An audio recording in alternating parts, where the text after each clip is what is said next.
देश में बढ़ता कोरोना का कहर, रविवार का लॉकडाउन हुआ खत्म। सीएम ने कहा अलीगढ़ हार्डवेयर उद्योग का सबसे बड़ा केंद्र। 21 सितंबर से स्कूलों के नए नियम। 12 लाख कंपनियों को मिलेगी बड़ी राहत। रिया की सपोर्ट में बॉलीवुड सेलिब्रिटीज। सेंसेक्स और निफ्टी में एक बार फिर से गिरावट। शेयरों में भारी गिरावट से हुआ अरबों का नुकसान। गांगुली हुए दुबई के लिए रवाना। अमेरिकी राष्ट्रपति डोनाल्ड ट्रंप का वार। देश में कोरोना वायरस के मामले लगातार बढ़ते जा रहे हैं। देश में अब तक 43,70,000 से भी ज्यादा कोरोना के मामले सामने आ चुके हैं, तो वहीं विश्व में आंकड़ा 2,74,00,000 को पार कर गया। सीएम योगी ने रविवार को 1 दिवसीय लॉकडाउन को खत्म कर दिया। जिला प्रशासन ने सीएम के आदेश को जिला अलीगढ़ में भी लागू किया। महानगर और देहात क्षेत्रों में साप्ताहिक बाजार बंदी रखने के दिन पहले से ही अलग अलग निर्धारित हैं। अब उन्हीं के मुताबिक बाजार अलग अलग दिन बंद रहेंगे। उत्तर प्रदेश के मुख्यमंत्री योगी आदित्यनाथ ने मंगलवार को अधिकारी व जनप्रतिनिधियों के साथ ऑनलाइन मंडल स्तरीय बैठक की, जिसमें उन्होंने कहा कि अलीगढ़ हार्डवेयर उद्योग का सबसे बड़ा केंद्र है। कोरोना काल में इससे रोजगार की संभावनाएं तराशते हुए उसको बढ़ाया जाए। केंद्र सरकार ने 21 सितंबर के बाद से कक्षा 9 से 12 तक स्कूल को खोलने की परमिशन दे दी है। कुछ नियमों के साथ ये स्कूल खुलेंगे। अनलॉक 4 के तहत SOP जारी कर दी गई है, जिसमें 6 फीट की दूरी, मास्क लगाना, स्कूलों को खोलने से पहले पूरी तरह सैनिटाइज किया जाना और स्कूलों के अंदर भी थोड़ी थोड़ी देर में बच्चों के हाथों को सैनिटाइज कराना अनिवार्य होगा। सहारनपुर के थाना बेहट गांव के जमालपुर में एक नाबालिग लड़की के साथ रेप की घटना को अंजाम दिया गया। बताया जा रहा है कि युवक नाबालिग लड़की को खाली मकान में ले गया, जहां उसने उसके साथ दुष्कर्म की घटना को अंजाम दिया। घटना के बाद आरोपी फरार हो गया। लड़की की हालत बेहद गंभीर है।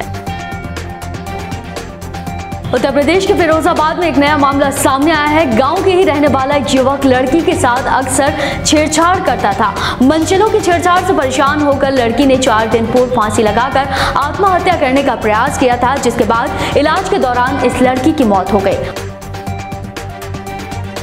सरकार ने कोरोना वायरस महामारी के इस दौर में कंपनियों को 2019-2020 वित्त वर्ष की आर्थिक आय बैठक AGM करने के लिए 31 दिसंबर 2020 तक का समय दिया है। साथ ही ROC ने कहा कि इस संबंध में औपचारिक तौर पर आवेदन करने और फीस का भुगतान किए बिना ही AGM करने की समय सीमा विस्तार का आदेश दिया गया है।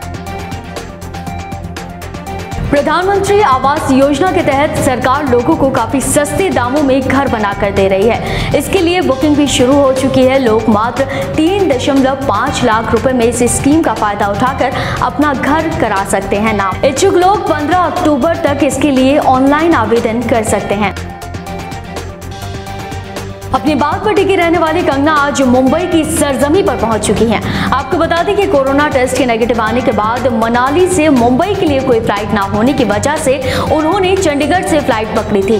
कंगना शिवसेना नेताओं की तमाम धमकियों के बावजूद भी आखिरकार मुंबई तक पहुंच गई।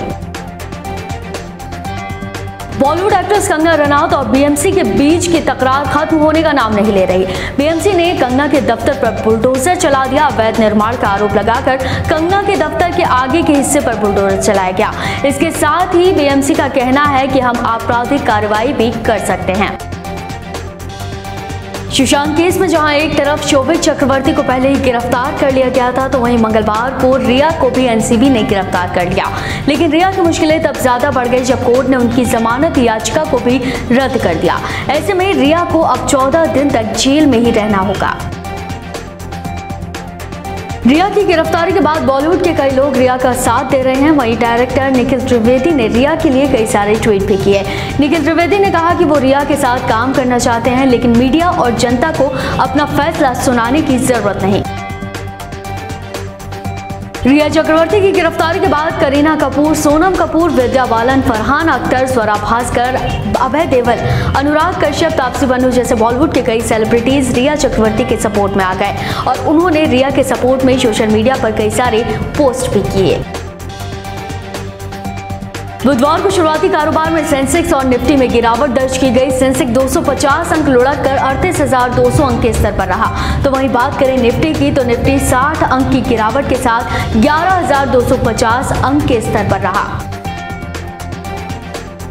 रिलायंस इंडस्ट्रीज के शेयर ने निवेशकों को जबरदस्त मुनाफा दिया है। 6 महीने से भी कम समय में रिलायंस का शेयर 908 रुपए से 2100 रुपए के पार हो चुका है। तो वहीं बुधवार को रिलायंस का शेयर 2122 रुपए के आसपास चल रहा था और इसके साथ ही बाजार की पूंजी बढ़कर 13.45 लाख करोड़ रुपए की हो चुकी है।